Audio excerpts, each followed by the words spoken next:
Pumasok na sa Pilipinas ang kauna-unahang bagyo na nasa tropical depression ng kategorya ngayong taong kasalukuyan. At ang Hinatuan del Sur pala, Alex, ang sentro ng bagyong Aghon. At mas dumami pa ang mga lugar na apektado ng bagyong ito. At sa Linggo hanggang Lunes, Ali, magdadala ito ng malalakas na pag-ulan. At sa Martes pa ito inaasahang lilihis palayo po ng Philippine Area of Responsibility. Si Mian Corvera sa balita.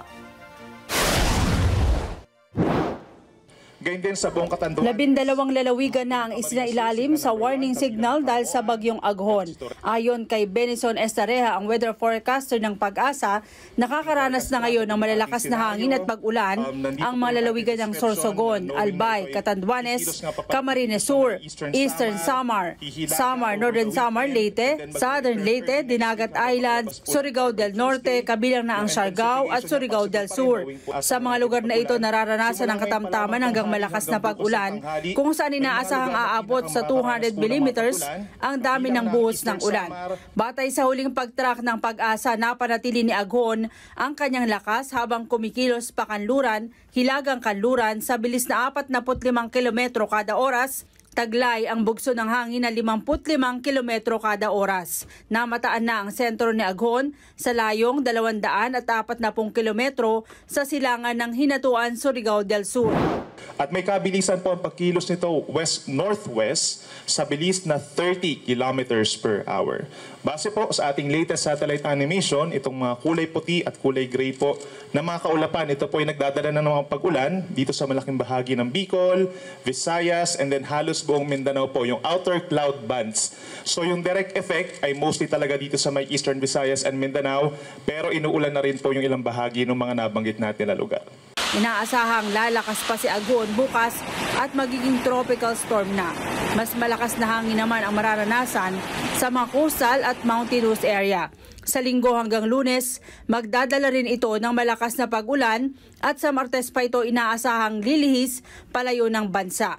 Bukas ng umaga ay mag-landfall dito sa may areas po ng Northern Samar and Eastern Samar, given po na meron pa rin tayong tinatawag na cone of probability. Posible pa rin kumaliwa ng bahagya yung sentro nitong si Bagyong Aghon.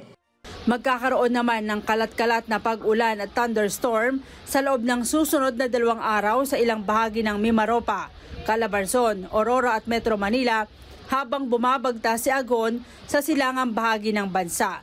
Pero sa kabila ng mga pag-ulan, sabi ng Pag-asa, malayo pa ang posibilidad na makadagdag ito ng ulan malapit sa mga dam.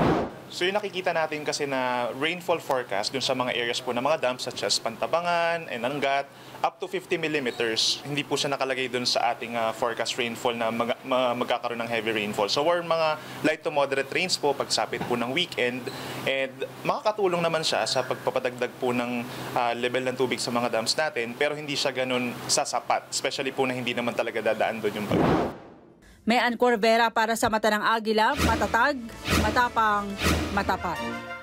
Maraming salamat sa inyo pong pagsubaybay sa Mata ng Agila Primetime. Para malaman ang matatag, matapang at matapat na mga balita, i-follow lamang at mag-subscribe sa AtNet25 TV.